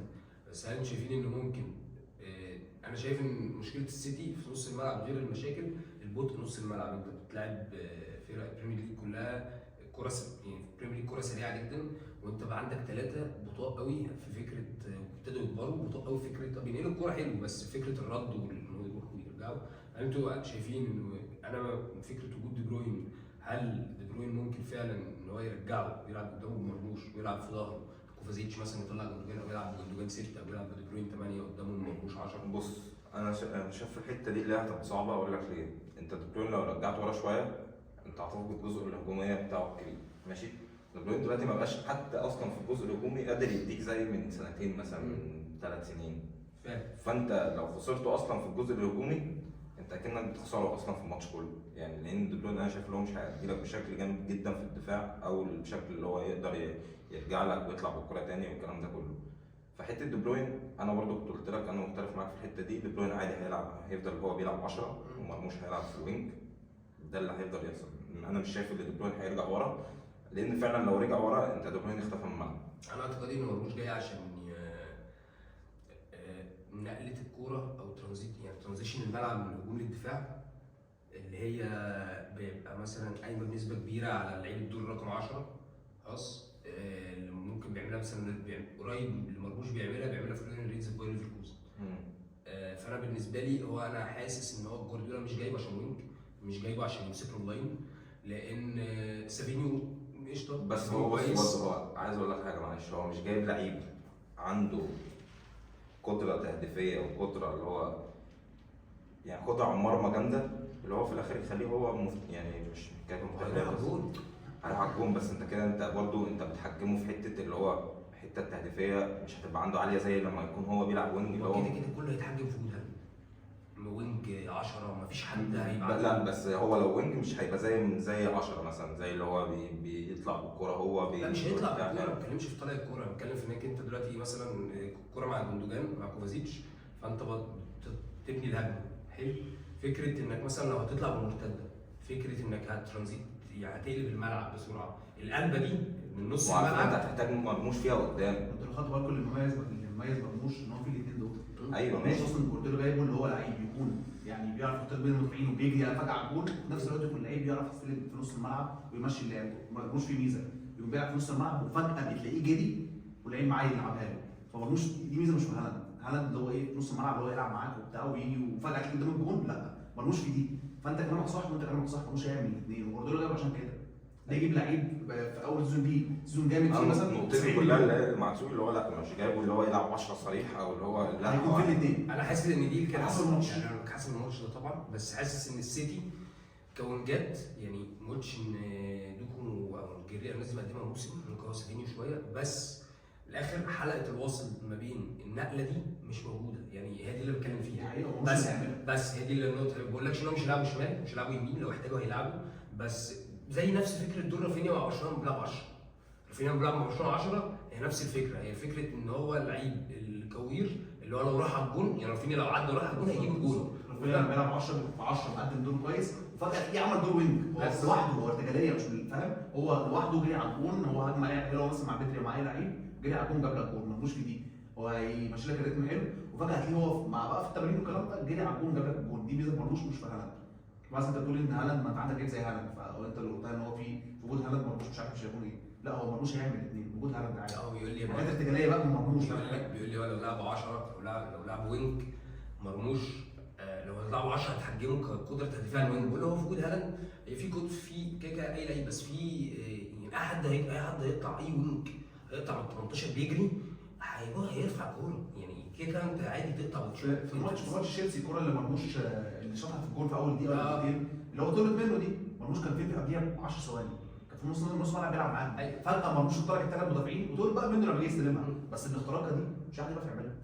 فاهم الفكره اللي هو انت بتلعب هنا فجاه انت جريت من كله بقيت قدام، لو كان استلم الكوره وجابها جون ده لا ده جون عالمي، فاهم؟ انا بالنسبه لي نفس دور جوليان الفاريز كان بيلعب وينج ساعات، بس كان دايما هو مركز عليه ان الفاريز لما بينزله 10، وفي الاول وفي الاخر هو ككوره نظيفه ولعيب بصير ولعيب بيعرف يلف ويعمل ترمات ويعرف ياخد فنتات، هو على كل وينجات السيتي ممكن القريب ليه سن انه يقدر يعملها هو فودن بره دي بروين، ما بحسبش دي بروين كده خلاص، بس بتكلم ان هو حد شاب يعني خد بالك ان دي بروين ياخد الكوره ويضرب سبرنت الماتش كله تجيله كذا مره هو مش دي بروين مش قادر يعملها. على مثال الفاريز ده عندك حق 100%، ده افضل مثال الفاريز ده. لا ده في ايه؟ هو القط بقى ايه؟ افضل مثال ماشي. افضل مثال فعلا الفاريز فعلا بيعمل الكلام ده، مرموش بقى تحسه على اسرع واقوى وفاهم، طيب بس هو في نفس الستايل يعني. شايفين في الماتش ده دلوقتي السيتي احنا اتكلمنا عن كل حاجه فنيه وفي الملعب وكل حاجه، بس السيتي كده كده كلنا عارفين ان هي دفاعيا وحش ماشي، فانتوا شايفين ارسنال بقدرتها اللي هي ارسنال برضه ما عندهاش حلول هجوميه كتير، احنا اتكلمنا في الموضوع ده قبل كده، انتوا شايفين هيبقى الماتش عادي مفتوح الارسنال ممكن تعرف تجيب كذا جون، او اللي هي الدفاع برضه السيتي هيبقى بنفس المنظر وارسنال هتبقى في مساحات حته بقى الكورنرات دي بتاعك على ايه يا عم حته الكورنرات دي انا شايف السيتي اصلا ما بتعرفش تلعب كورنرات خالص، ما فيش حد يعني هالاند ماشي طول وكل حاجه، بس قليل قوي لما تلاقي جوان كورنرات بيبقى فيه جوان اوفرات اللي هي جرافرديول مره واحده بتخش تلاقيه جاب جون هدف مهاجم، لكن الكورنرات بتبقى صعب. عشان هو مش بيلعبوا على تكتيك الكورنرات، بس هو ايوه انا فاهم، بس برضه ما هو استقبال اللعب فيهم الكورنرات اللي عليهم مش احسن حاجه برضه، فبكلمك في حته ارسنال هي دلوقتي بتعرف تعمل الحته دي، شايفين الماتش هيبقى مفتوح ولا هيبقى ماتش مقفل؟ انا شايف الماتش مقفل زي ما شفت الاول. الماتش بس بالنسبه لي هو فرقه دفاعها وحش فرقه دفاعها كويس، السيتي انا بالنسبه لي هو السيتي بتخسر وموسمها وحش كل حاجه بس اخر كام ماتش انا بالنسبه لي هجوم السيتي احسن من ارسنال هجومها جامد، ده اللي انا بتكلم فيه، هجومها جامد وكل حاجه، بس انت عندك دفاع ارسنال احسن من دفاع السيتي، ما هي دي الفكره، فهو هيبقى يا اما ماتش هيبقى مفتوح قوي يعني اللي هو انا شايفها ماتش مفتوح، لا مفتوح لفرقه مش مفتوح لفرقتين، تضرب مع ارسنال يا تضرب مع سيتي، يا اما يبقى ماتش عقيم بقى اللي هو اصل بنسبه كبيره ارتيتا هينزل يا اسطى يقفل الملعب وهيعمل زي ما بيلعب مع السيتي عادي. انا في رايي لو عمل كده يبقى غبي الصراحه. لو ما دس يعني مين؟ ارتيتا. لان هو شاف معلش كل امكانيات يدوس بيها برضه، هو كل الفرق اللي داست قدام السيتي ما كانش عندها الامكانيات، ما عندهاش نفس الامكانيات حتى اللي مع السيتي دلوقتي السيتي مش وحش نفس، بس مش بيداس عليها زي الاول. ماشي انا معاك، بس مش نفس قوه زي الاول، فانت برضه لا انت تنزل انت كارسنال انت فرقه بتنافس المفروض على الدوري وتاني الدوري والكلام ده، انت تنزل تدوس. انا شايف انت لو ما عملتش كده يبقى انت كده مش هتعرف ان انت تنافس اصلا على انا الدوري. شايف زي ما سوي قال ان السيتي كانت محتاجه رونق كده ماتش قويه ترجع فيها، السيتي لسه كسبانه الماتش بتاع كلوب بروج وكسبانه بلاتشيستر 3-1، ماشي بس محتاجه ماتش وسط الحقيقه انت كنت قاعد بتتفرج معايا على ماتش كلوب بروج بيلعب وحش، الدفاع انت شفت كلوب بروج عامله كام شوط هي مش ضاغط. دفاعيه، مش دفاعيه. ما ده اللي انا بكلمك فيه، ارسنال لو ما نزلتش داست في الحته بتاعت الدفاع دي يبقى لا، يبقى ارتيتا خلاص كده اصلا، يعني انت ما عارف هتنافس ساكا على الدوري. متصاب. ايه؟ ساكا متصاب. مش هيلعب الماتش. ساكا متصاب، ما اعتقدش هيلعب. خيسوس متصاب. ولو غير موجودين تحس برضه في حاجه غلط. يعني انت لو فتحت دلوقتي ماشي بس هو كده كده ساكا طبعا مصر، لان هم اصلا بس هو ساكا خيسوس كده كان مصاب عشان عايز يجيب مهاجم. 3-0 ساكا ايه، بص ساكا متصاب. بنسبه كبيره ساكا ما اعتقدش انه هيلعب الماتش الجاي. ما عندكش مهاجم. ما خلصتش في حد في يناير زي ما كل الاشاعات طلعت. لسه طبعا انت هتخلص في اول 2 6-2 مد الموسم مد الثالث. 8-2 او 10-2 حاجه. ده عشان القرعه ولا عشان ايه؟ مش عارف صراحه، بس انا شفت اللي هو اتمد. انت ارسنال دلوقتي، انت الماتش الجاي انت ارسنال فيها اصابات. هقول لك اللي انا كنت متوقعه بنسبه كبيره اللي هيلعب. يعني هو عندك اول حاجه ساكا بره، يوسف بره، بن وايت مصاب، رايا ممكن يلعب ممكن لا، مفيش حاجه اكيد. فانت عندك اصابات. الماتش اللي بتاع ابطال اسمه ده نيوبي ده ولا الصغير 53 ده لعب لونج رايت. نويري هو لعب كتير، واد لعيب قوي، واد جاب جون، وحتى ساكا نزل له ستوري واتكلم عليها وكده. بس انت خدت هجوم برضه ارسنال فيه اصابات. ورا في ارسنال انت برضه جاب بن وايت هيأثر. حتى لو هتلعب كيكا توماس مصاب، بس حتى لو تلعب هي فكره انه يلعب توماس بارتي ويضم، واللقطه دي توماس بارتي وحش قوي السنه دي. فانت كده في مشاكل. يعني ارسنال برضه فيه اصابات. من الناحيه الثانيه انا بس شايفه انك انت دخول فيكتور، يعني في صفقتين لسه في السيتي انت ما شفتهمش. الواد البرازيلي ده لسه لما يخش بس دول مش هيخشوا من دلوقتي، دول لسه تاني مش من الماتش ارسنال، فاهم؟ ما تعرفش عادي. يعني انا ما حدش كان متوقع ان جوارديولا، خلينا متفقين مهما حصل، يعني ما حدش كان متوقع ان جوارديولا يبدا بالاثنين الماتش اللي فات. ده انا كنت متوقع مش الصراحه. الاثنين. لا بالعكس، هو اصلا أقول لك ليه؟ سنه بيها بيوم، ده سنه بيها بيوم عن مرموش.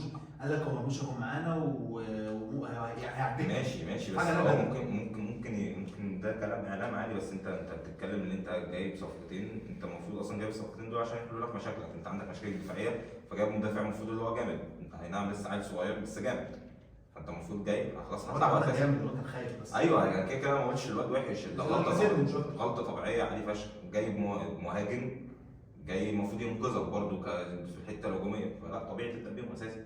بس الصفقتين التانيين لسه ما اعتقدش ان هم هيخشوا دلوقتي. بص هو فكره انه يبدا بيهم اساسي ماشي، انا معاك فيها، بس مش خوسانوف. يعني مش السيرد باك يا مرموش. في الاول وفي الاخر هو عنده مشاكل هجوميه، عنده اصابات، فلعبه كان بيجربه ماشي، وكان بيريح دي بروين. لكن مثلا هو يبدا انت المشاكل الدفاعيه عندك اصلا اكتر من المشاكل الهجوميه، فاهم؟ انت مش بتاخد ريسك. بس ستونز كان رجع. بس انت مش بتاخد ريسك. انت ستونز رجع بس وحش، فاهم؟ انت يعني كل اللي عندك وحشين، فانت عادي انت مش بتاخد ريسك. هو نزلت مدافع. ايوه ده اللي بقول ممكن عادي. يعني هو ده اللي بقول ممكن عادي الصفقتين اللي لسه انت ما شفتهمش دول يبدا عادي. ممكن ماتش لاجل حل مشكله، لاجل تجربه. اصل هو كده جوارديولا بالنسبه لي تفكيره حاليا هي بايظه والدنيا بايع الدنيا، فخلاص هو هينزل. لو مثلا نزل لقى دوك وحش هيطلعه. هو دلوقتي بقى عنده اوبشنز. هو اللي جاي له من البرازيل ده ما يعرفش عنده اوبشن، عنده فرصه انه يشوف حاجه افضل. ماشي. نيجي بقى ليه عايز ايه؟ مقصود الدوري. ليفربول ليفربول هتلعب بورنموث بكره. بورنموث فريق رخم. بس صراحه كرويفرت عمل اداء جامد. مش هو بس فرقه في السيرد باكين بتوعهم جامدين قوي، هايسن جامد قوي. بس المدرب عمل اداء جامد عنهم. كرويفرت عاجبني فشخ الصراحه. وبورنموث بقى لها عامله 12 ماتش ما خسرتش، ماشي، وهتقابل المتصدر. ليفربول دلوقتي برضو انا شايفه اللي هو يعني هو ماشي كويس بس مش في احسن احواله. ليه بقى؟ والله قول لي ليه؟ انا بكمل كلام. لازم تقاطعني يعني ولا ايه؟ مش فاهم. مش قايل ليه؟ انا بس هو ليه في الحلقه يعني؟ يا عم انا اتقفلت يا عم. انا شايف عامه ليفربول بالعكس هو في حاله طبيعيه، حاله كويسه، حاله تبين ان هو متصدر الدوري، حاله تبين ان هو متصدر دوري الابطال. خسر الماتش بتاع فاينل ده، بس الفرقه اصلا كانت نازله يعني مش ورق يعني مش هولندا لعبوا اياكس يا عم. انا خسروا من اياكس عادي يا عم خش. انا شايف ان الليفر بس بالنسبه لي في مشكله انا مش عارف غريبه، ان لما سلوت بيقابل مدرب قدامه تحسه عنده كده فكره بفرقه صغيره اندر دوج بتاع، تحس ان الماتش متقفل بالنسبه لليفربول. يعني ماتشين مع توتنهام نتيجتين الاثنين سلبي، فاهم؟ بالنسبه لليفربول انا حاسس برضه الماتش بورنموث ده مع مدرب حلو، مع فرقه اندر دوج، مع فرقه عامله رقم كبير، حاسس الماتش متقفل قوي على الليفر. تحس دوت نازل مش محضر، لا هو اكنه معتبر انه فرقه من التوب، وده غلط شويه فاهم، اللي هو نازل هو مش عارف هيعمل معاهم ايه والنتائج هي اللي باينه اصلا كماتش نوتنجهام. ماشي، بس حته ماتشين نوتنجهام دي انت في الاول كان لسه في بدايه الدوري، ما تعرفش الدنيا رايحه فين بتاع. حلو الماتش الثاني، الماتش الثاني ماشي، بس الماتش الثاني انت بتقابل فرقه كانت الثالث ساعتها، كانت نوتنجهام ساعتها لما قابلت ليفربول كانت مركز ثالث فاهم. فرقه هي مش يعني انت فرقه موجوده في التوب بورنموث بال 12 ماتش اللي كسبتهم دول، ولو كملت كام ماتش تقدر بنفس الرنر دي ممكن تبقى مركز رابع ولا ثالث. ايوه يا بورنموث على فكره ممكن لو كسبت فاهم؟ الماتش الجاي مثلا ما والسيتي. كسبتش ال 12. ايوه انا بقول لك هي ما اتعثرتش.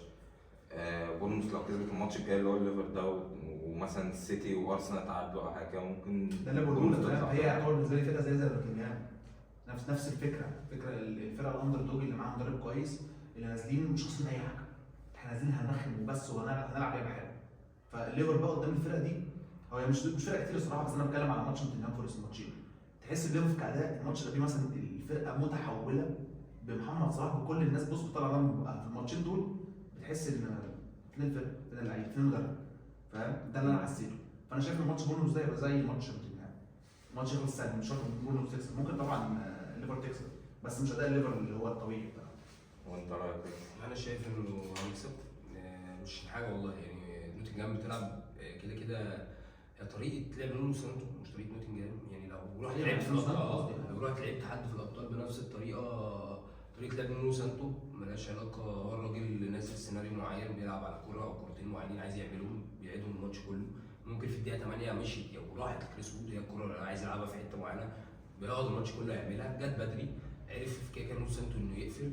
بورنموث طريقه لعبها ما اعتقدش ان هي تعرف تعمل جيم زي نوتنجهام كدفاعي، فرقه جامده، فرقه حلوه بتقدم كوره جميله، بس اي حد يفتح ملعب قدام ليفربول او اي حد من اخر قلبه هيجيبه نلعب كوره ويلعب ويتقدم وكده هيخسر، يعني فاهم قصدي؟ فده اللي بتكلم فيه، انا شايف بورنموث جامده، بس لو نزلت ان هي تلعب كوره، ان هي نازله انا عامله امبيتر رن وكسبان ناسل ومقدم كوره وكده ونازل العب بقى كوره، العب كوره حلوه جميله، هيخسر.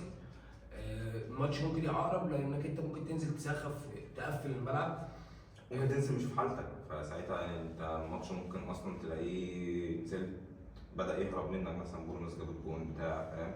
لا عادي، بس احنا بنتكلم كوره خطيره حلو، يعني السيرت باكين العيال الصغيره حلوه، الواد اللي هو اللي قدام امريكا الجنوبيه ده حلو جنب كلوفت، في لعيبه حلوه في بورنموث، وهتتصفى السنه الجايه، هايسن ده في كلام ممكن عايزين نخلص فيه، في كذا تشيلسي عايز يجيبه، في لعيبه كتير ممكن جامده في بورنموث، بس بتكلم فيه انه نقطه سلوت فكره الفرق اللي هو قدامها او كده، هو الموضوع اكتر ما هو يعني بص خلينا متفقين، هو انت في الاول وفي الاخر دلوقتي في اوروبا هم اكبر يعني اكتر 4 فرق هجوميا، اكتر 4 فرق ماليش دعوه باللي هو فرقه جامده كخلق فرص وكعبون وكده، هي برشلونه وليفربول وبايرن وباريس، دول اكتر 4 فرق فرق والله هجوميا يا عم، مش شرط ان انت تخسر. لا في ماتش هتخسره فرص مقدم 12 موسم يا ابني، انا فرص اقسم بالله مش بجد مش عوض، بس فرص انا متابعها لان دي مشكلتنا. بس انت ما بتجيبش. ايوه طب انت بقول لك خلق فرص وترجمتها الى اهداف. لا خلق فرص عموما، انا ما بتكلمش ترجمتها لاهداف. هو يعني اقوى هجوم، يعني انا هخلق 100 فرصه واجيب 20، ما ده مش اقوى هجوم. انا بتكلم ان انت بتخلق، يعني مثلا ليفربول خالق، انت اتكلمت كده دلوقتي. لا انا بقول لك ان انا خالق مثلا 97 فرصه جايب منهم حاجه و50 جول مثلا. فاكتر 4 فرق في حته ان هم يكونفيرت الريت بتاع خلق الفرص والاجوان هي ليفربول ترتيبا، يعني بايرن وبرشلونه وليفربول قريبين لبعض، بعدين باريس. حلو. فاللي بتكلم فيه انك انت في حته خلق الفرص انت بتخلق فرص كتير جدا، بس هي نقطه ترجمه الاهداف، وهي دي النقطه اللي انا شفتها في ماتش نوتنجهام فورست، دي اللي بتحصل في الماتشات. انت النهارده في رايي انا يعني لو صلاح مش في حالته، انت نسبه 60% من خلق الفرص دي مالهاش لازمه، او 70% كمان. بس بقى دي نقطه نرجع لها، خلق الفرص السنه دي في ليفربول، دي كنت عايز اسالك عليها عموما، حوار ليفربول وحوار صلاح. خلق الفرص السنه دي في ليفربول اللي بيخلقها صلاح، يعني لو رجعت بصيت هتلاقي لو انت بتتكلم على لو صلاح مش موجود، لا خلق الفرص بتتعمل في وجود صلاح، لكن المشكله في ترجمه الكور للاجوان. واللي مثلا انت عندك النهارده جاكبو مقدم موسم مرعب، يعني جاكبو كارقام مش دعوه، مش فكره اجوان، بس الراجل وفعلا جاكبو النهارده بينزل لك انت عارف ان جاكبو هيجيب جول، عارف ان جاكبو يعني لما بيغيب في يعدي لويس دياز مفيد بكتير عن لويس دياز. يوتا بيتصاب، فانت دلوقتي نونيز شارك في ماتشين صدفه جاب جونين مات بعديها. دخول كيزا في المنظومه الفتره اللي فاتت وان هو كيزا ابتدى يلعب وان كيزا ممكن يبتدي يبقى الموضوع اصلا اصلا اللي هو عايز يقعد اصلا وخلاص، يعني كان في مش عارف اول الميركاتو اللي هو خلاص هيمشي وهيرجع ايطاليا اصابه وما بيلعبش هيمشي والنادي مش عايزه والكلام ده كله وبتاع، بدا يخش واحده واحده زي ما بتقول قال كده، ودلوقتي هو طلع قال انا عايز اكمل في ليفربول وعايز اقعد مش ماشي والنادي عايز يقعد.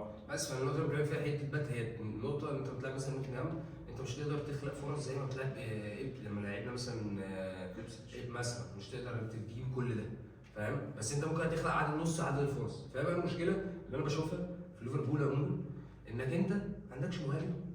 ما اصل في فرق ما بين انك انت تقعد تخلق يعني عشان مهاجم يحط لك مثلا 4 تجوان تديله 12 كوره قدام الجول، وفي فرق من واحد زي انا ممكن تحط له 6 كور يجيب لك 4 اديله كورتين يجيب لك 5 بس يعني ضربتين جزاء زياده. ايوه فهي دي المشكله اللي بتكلم فيها في ليفربول، انك انت ما عندكش لسه وجود صلاح كده هو صلاح 60 او 80% من اجوانك وتاثيره فيها مساهمات باسيستات بجوان بكل حاجه، بس انت ما عندكش لعيب. انت النهارده يوتا بيتصاب، لعيب بحبه جدا لا يعتمد عليه، ما يعتمدش مني يعني. انا لو قلت لي مثلا بحبه جدا لا يعتمد عليه.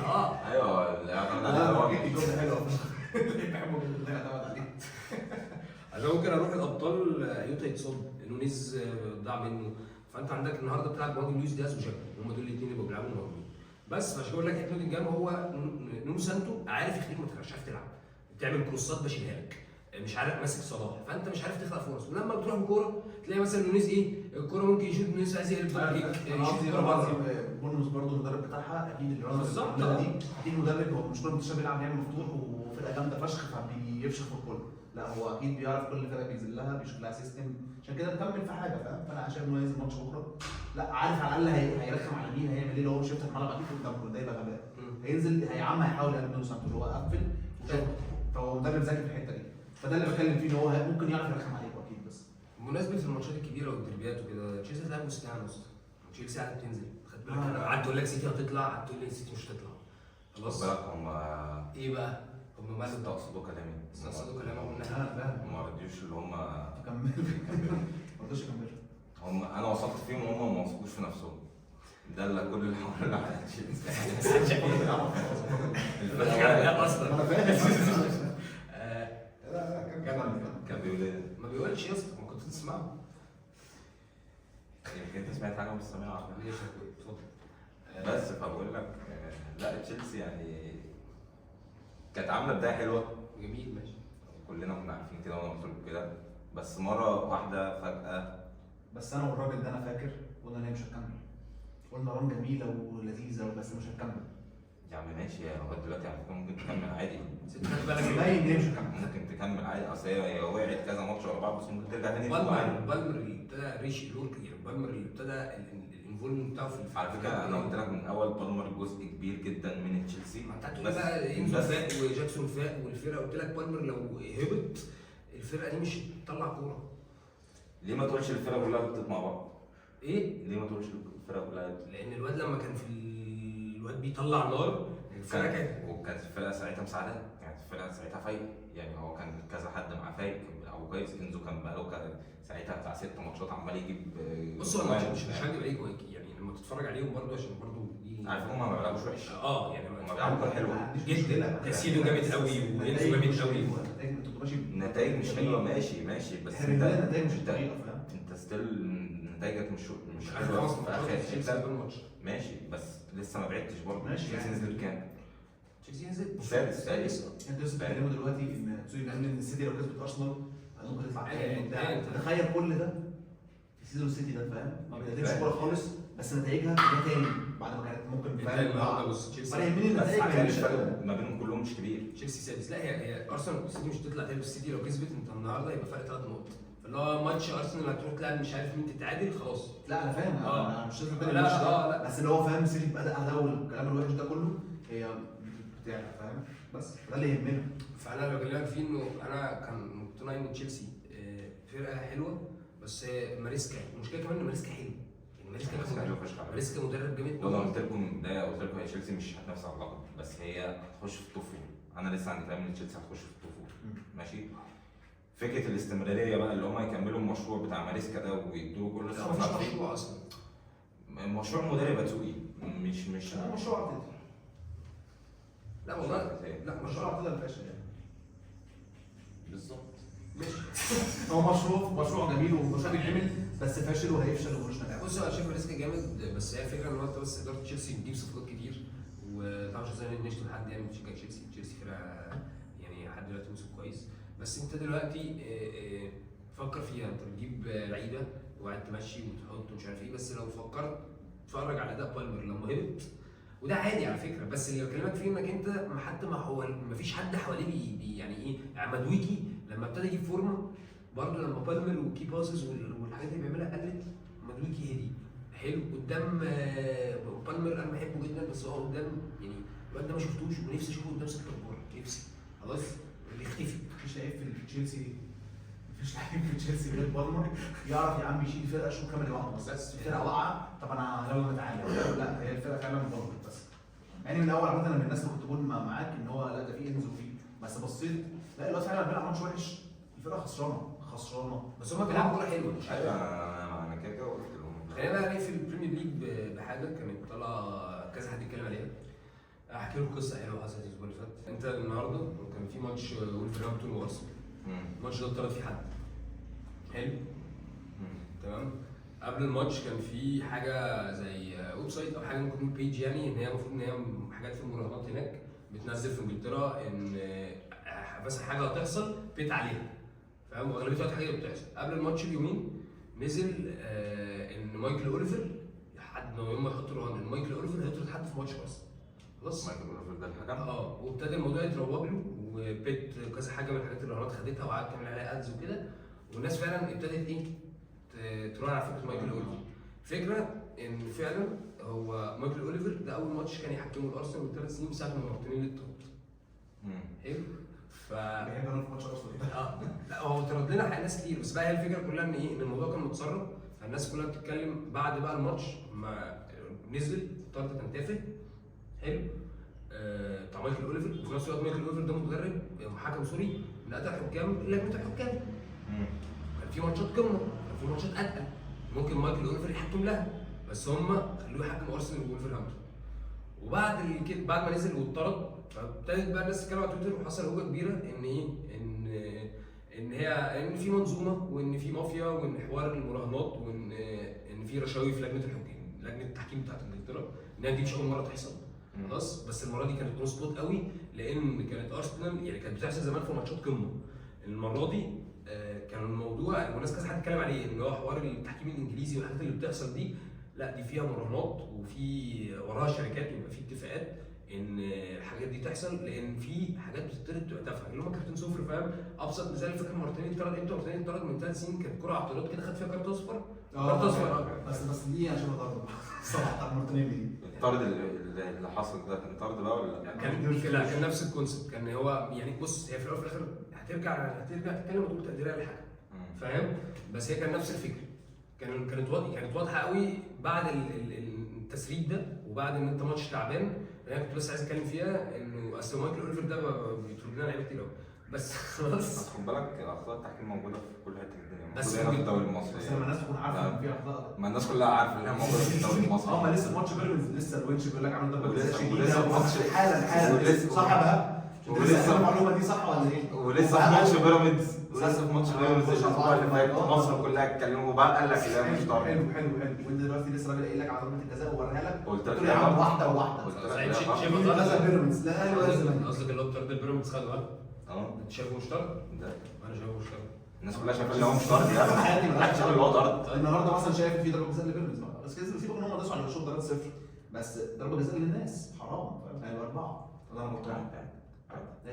انا بس بكلمك ان ايه ان هو الناس كانت قاعده بقى فتره طالعه فيه هوجه على حوار البريمير ليج والتحكيم ومشاكل في التحكيم ولجنه الحكام وكده، ما ينفعش ده احسن دوري في العالم، فيعني اللي بيحصل ده عبث. بس كده يا اسطى اخطاء التحكيم في انجلترا بالذات، في انجلترا بالذات موجوده بقى، مقنع فشخ وبدات ايوه وبدات فعلا اللي هي تطلع بصوره مش طبيعيه وبصوره ظاهره للناس فشخ، اللي هو يعني هم ما بقوش يعملوا كده مثلا اللي هم متدارين من حد او كده، لا هو بقى طبيعي عادي. اخطاء التحكيم عموما فاهم، معرفش ليه بتصادف على طول ساعات بتبقى في ماتشات ارسنال يعني. ارسنال ويحنا والله بجد. طيب خلينا اسالكوا سؤال. دلوقتي انت عندنا ماتش تاني قمه، هو انتر وميلان. ميلان صفقات ميلان خلاص في بكر. ميلان تأهلت في الابطال، عامله اداء كويس. اخر ماتشين ميلان كسبت. حلو. صوت الانتر يعني قصدي ولا ما اكيد قصاد الانتر، خلاص بتكلم عن الماتش. فانتوا شايفين المره دي ايه؟ عشان انا اصل المره دي شايف ان الماتش ده يبقى احلى من كل مره، وصفقات ميلان ومستني اشوف بكره الصراحه.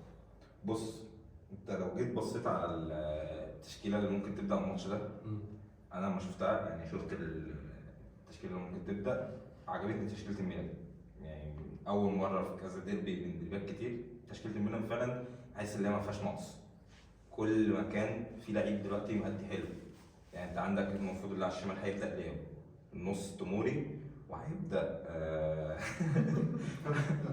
استنى انسى بوليسيتش ايه؟ لا بافوفليتش ده اللي هو السربي ده ولا مش عارف نسيته ايه. ماشي.